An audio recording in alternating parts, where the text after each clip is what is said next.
या बाई आता काय बोलत होत्या आनंद? हो, आपण वृद्ध माणसांना बेघर करतो? नाही मलाही काही कळलं. मग हे काय? हा कुठला वृद्धाश्रम, कुठली जमीन, कोणाची माणसं, कुठला बुलडोजर आहे? काय बोलत होत्या या? तू शांत हो, मी बघतो. आणि आपलं नाव या सगळ्यामध्ये काय येत आहे? तू आत्ताच्या आत्ता चौकशी कर. मी बघतो लगेच, विचारतो.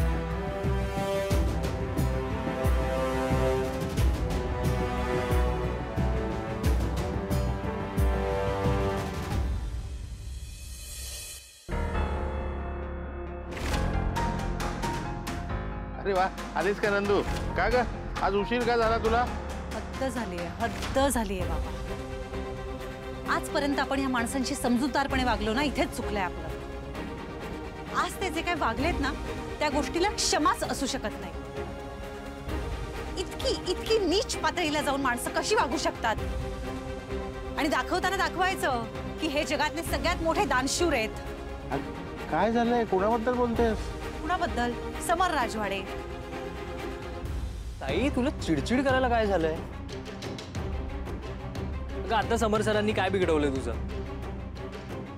मुळात ना तुझं आता लग्न ठरलंय, त्यामुळे तू अशी चिडचिड करू नकोस. हॅपी राहा, हॅपी.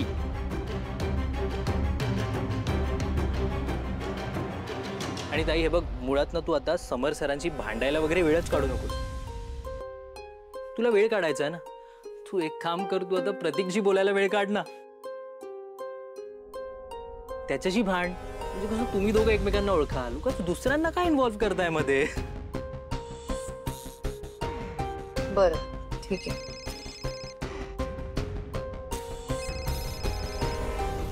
यार आपलं घर ना म्हणजे असं राजवाडेमय झाल्या. आपण आयदर त्यांच्याबद्दल बोलतो किंवा त्यांच्याशी बोलतो. अगं हे बघ, अधीराचा फोन आहे. कट व्हायच्या आधी उचल. हो आलोच. हॅलो. नंदू, रोहन गेला, तू आता इथे बैस. आणि आता मला निवांत सांग, काय झालंय? बाबा, वृद्धाश्रमावर बुलडोझर चालवायला निघाले होते ते आज. काय? आपल्या सगळ्या म्हाताऱ्या आजी आजोबांना ते बेघर करायला निघाले होते बाबा. काय सांगितलं होतं त्यांना आम्ही? त्या जागेच्या बदल्यात बाबा एक दुसरी कुठली तरी जागा द्या, आम्ही रेंट देतो. पण हे असं तिथे येऊन सगळ्या म्हाताऱ्या आजी आजोबांना घाबरवून त्यांना त्या बुलडोझरची भीती दाखवून मुळात त्यांच्या घरावर बुलडोझर चालवायला निघणं हा पर्याय आहे का बाबा?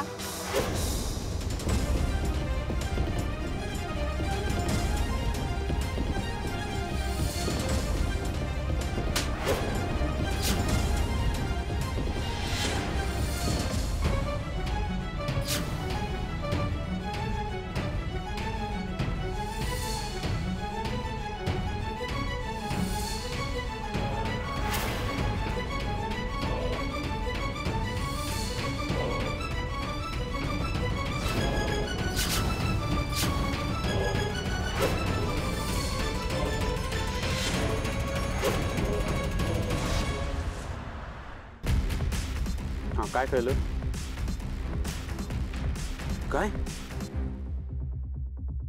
ओ, पण हे कन्फर्म आहे ना? ओके.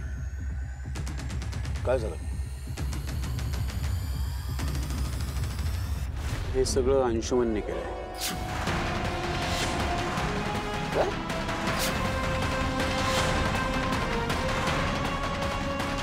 म्हणजे स्वानंदी मॅडम जे सांगत होत्या ते सगळं बरोबर होतं?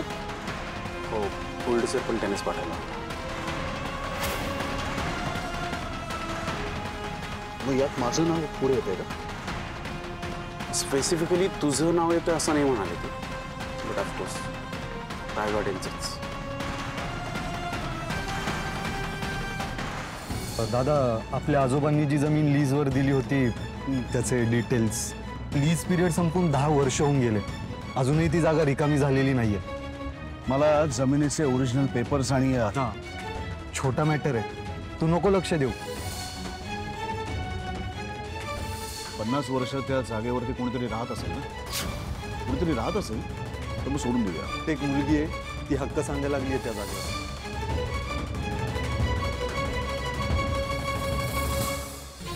प्लीज एकदा भेटशील का तिला?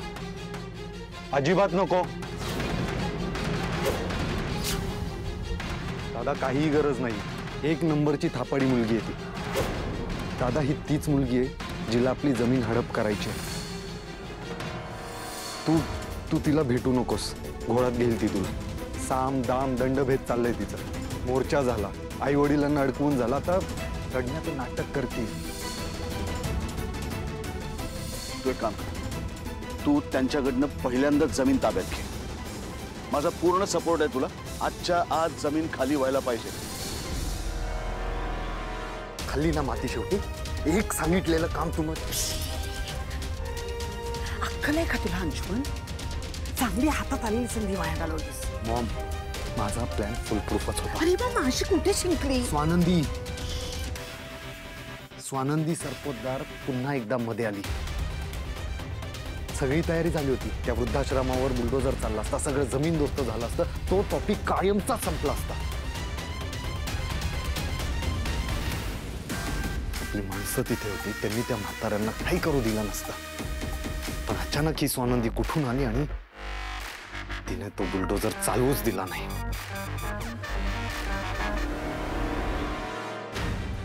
अंशुमान, अंशुमान,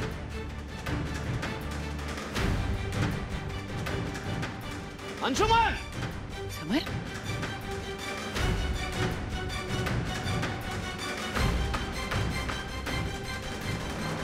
काय दादा, काय काय झालं?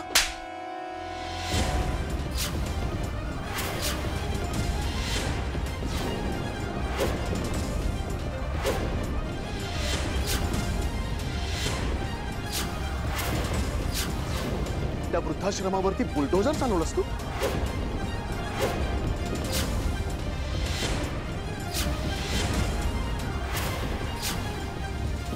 काय विचारतोय मी? समर, ते काकू एक मिनिट.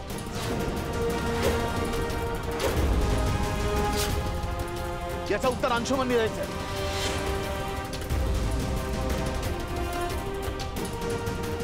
त्या वृद्धाश्रमावरती तू बुलडोजर चालवलास ना? लाज नाही वाटत तुला? त्या स्वानंदी सरपोतदार मला सतत हे सांगत होत्या आणि मी त्यांना सांगत होतो की अहो नाही, हे सगळं खोटं आहे, तुमचा काहीतरी गैरसमज होतोय. आणि आता जेव्हा मला हे कळलं ना, मला शर्मेनी मेल्यासारखं झालं. काय वाटलं असेल त्यांना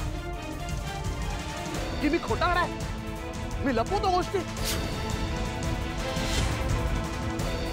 काय समजून झाली असेल त्यांची माझ्याविषयी, आपल्या घराण्याविषयी? तिथे वृद्धाश्रम होतं हे तुला पहिल्या दिवसापासून माहिती होतं आणि तरी सुद्धा तू माझ्यापासून ही गोष्ट लपून ठेवलीस. आणि मला कळतच नव्हतं की ही माणसं आपल्या ऑफिसवरती मोर्चा का आणतायत, ते सतत माझ्याशी बोलण्याचा, मला भेटण्याचा प्रयत्न का करतायत, मला कळतच नव्हतं काही.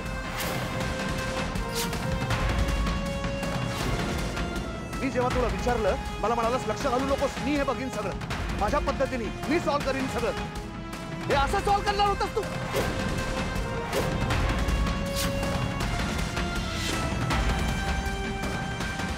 काय ऐकायचंय अजून? काय ऐकायचंय?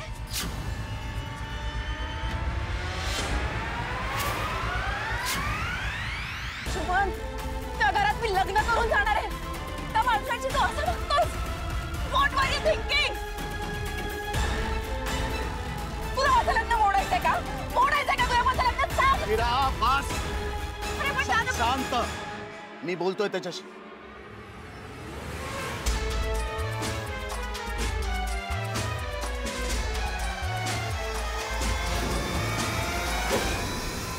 लाज वाटते ना मला तुझ्या अंशुमन. इतके दिवस मी खोट्याची साथ देत होतो.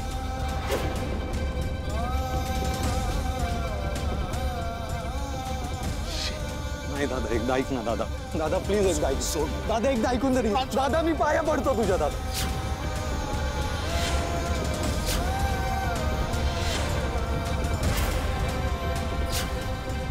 दादा, एकदा ऐकून तरी घे.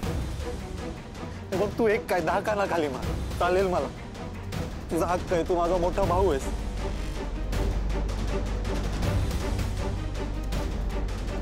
फक्त वाईट या गोष्टीचं वाटतंय की तू काही न ऐकता एवढं रिएक्ट झालं.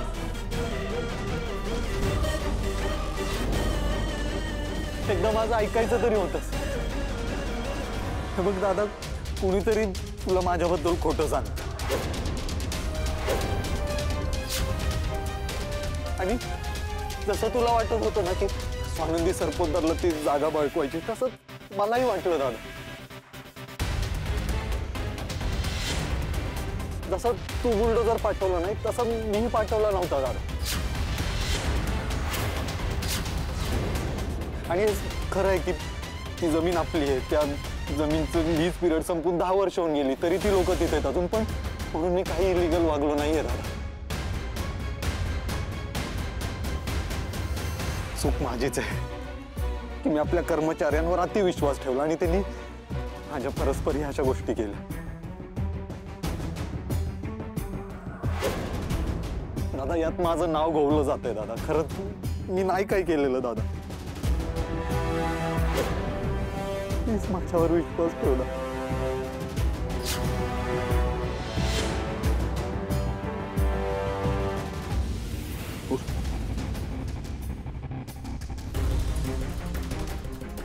मी काय सांगतोय ना ते नीट लक्ष देऊन ऐक.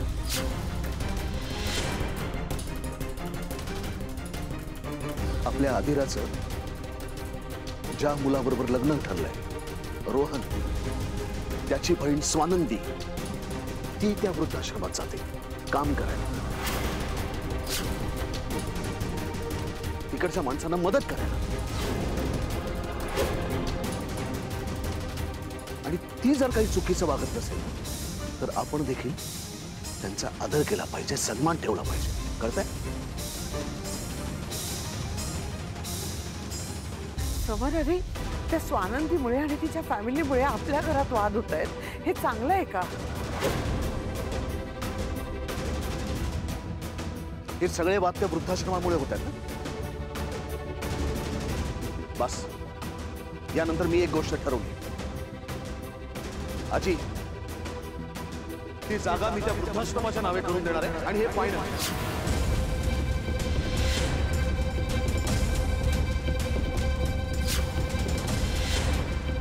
यात कोणीही लक्ष घालायचं नाही.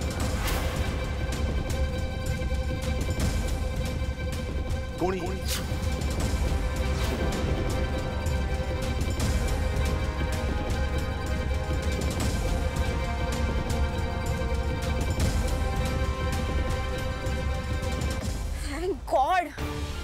थँक गॉड हे सगळं आत्ता कळलं. नाहीतर नंतर त्यांच्या घरी मला किती ऑकवर्ड झालं असतं. अंशुमन,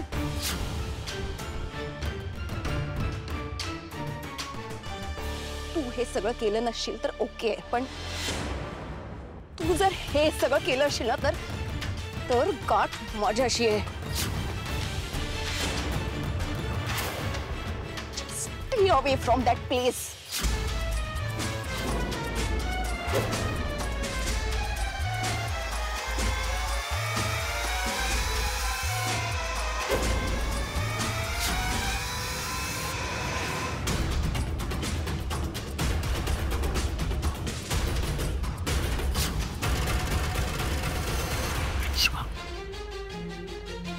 आता तू कुठेही जाणार नाहीयेस. चला आता माझ्याबरोबर.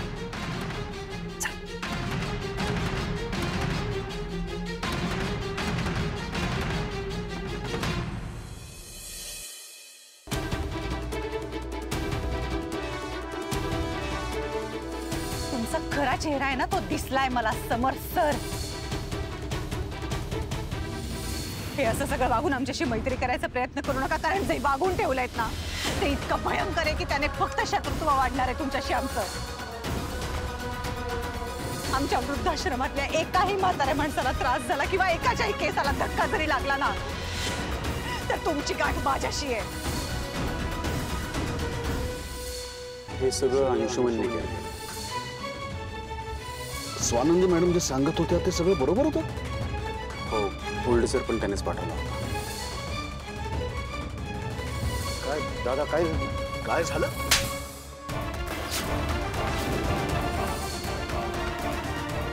दादा एकदा ऐकून दे. दादा मी पाया पडतो तुझ्या दादा. हे बघ दादा, कुणीतरी तुला माझ्याबद्दल खोटं सांगते. जसं तू बुलडोजर पाठवलं नाही तसं मी पाठवला नव्हता दादा. चूक माझीच आहे. तुम्ही आपल्या कर्मचाऱ्यांवर अतिविश्वास ठेवला आणि त्यांनी माझ्या परस्परी अशा गोष्टी केल्या. समर, काय झालं एवढं अर्जंटली बोलून घेतलंस? हो ना, आणि इतके ऑड वेळेला बोलवलंस म्हटलं काय झालं म्हणून मी पण आलीस. काय झालं काय? आनंद, मला सांग, त्या वृद्धाश्रमावरती बुलडोझर नक्की अंशुमनने चालवलंय, माहितीये तुला? हो, मी सांगितलं ना तुला. एक मिनिट, काय काय नक्की काय झालंय? नक्की अंशुमनचं नाव त्यांनी सांगितलं का दुसरं अजून कोणतरी होतं? नाही, स्पेसिफिकली फक्त अंशुमनचंच नाव घेतलं होतं, बाकी कोणाचंही. पण काय झालंय काय नक्की? आज पहिल्यांदा मी त्याच्यावरती हात उचलला निकिता. काय?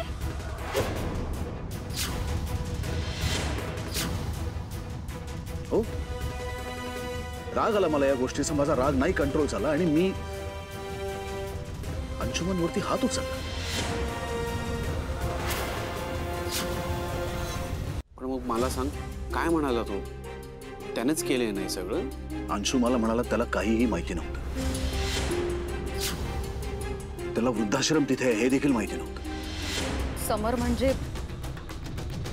बुलडोजर तिथे पाठवण्याआधी तिथे वृद्धाश्रम आहे हे त्याला माहित नव्हतं असं त्याचं म्हणणं आहे. आणि तुझा विश्वास आहे त्याच्यावर? तो म्हणाला ना, मग पाया पडला माझ्या, रडत होता थाय मुकून. मग मला का असं वाटेल की तो माझ्याशी खोटं बोलेल? समर, सॉरी टू से, पण तू तुझ्या घरच्या लोकांवर जरा जास्त. बस बस निकिता, यापुढे काही शब्द नाही. माझ्या कुटुंबातल्या एखाद्या व्यक्तीबद्दल मी निगेटिव्ह ऐकून घेऊ शकत नाही. आणि माणसाकडनं चूक होऊ शकते ना. म्हणजे अंशुमननी नीट माहिती घेतली नाही ही त्याची चूक झाली, पण मी सुद्धा तेच केलं. आणि या सगळ्यात खरं तर माझी चूक आहे. मी नीट विचारलं पाहिजे होतं, मी नीट चौकशी केली पाहिजे होती, मी नीट माहिती घेतली पाहिजे होती, पण ते काहीही न करता मी अंशूवरती हात उचलला. म्हणजे बुलडोझर ना मी पाठवला ना अंशूनी पाठवला, तिसऱ्याच कुठल्या तरी माणसाने पाठवला, पण त्याची शिक्षा मात्र माझ्याकडनं अंशूला मिळाली. म्हणजे माझी चूक ना. आणि फक्त अंशूला नाही तर या सगळ्या घटनेमुळे त्या स्वानंदी सरपोतदार देखील चिडला. मला आता ना त्यांची माफी मागितली पाहिजे.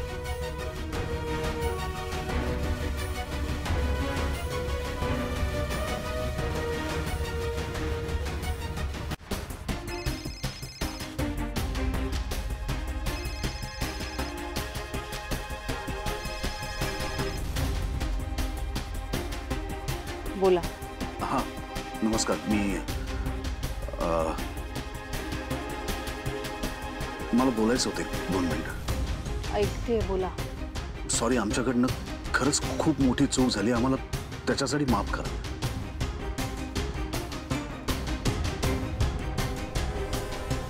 तुम्ही नेहमीच चुका करत असता, पण आज तुम्ही इतकी मोठी चूक केली आहे ना, आज तुम्ही इतका जास्त दुष्टपणा केला आहे ना की मला नाही बोलायची इच्छाही नाही आहे तुमची. मला माफी नको आणि काही नको तुमचं. हॅलो हॅलो,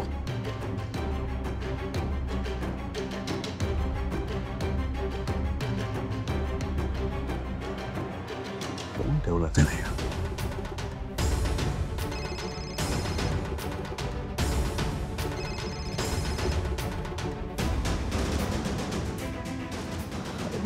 मी बोलून बघू का त्यांच्याशी? नाही.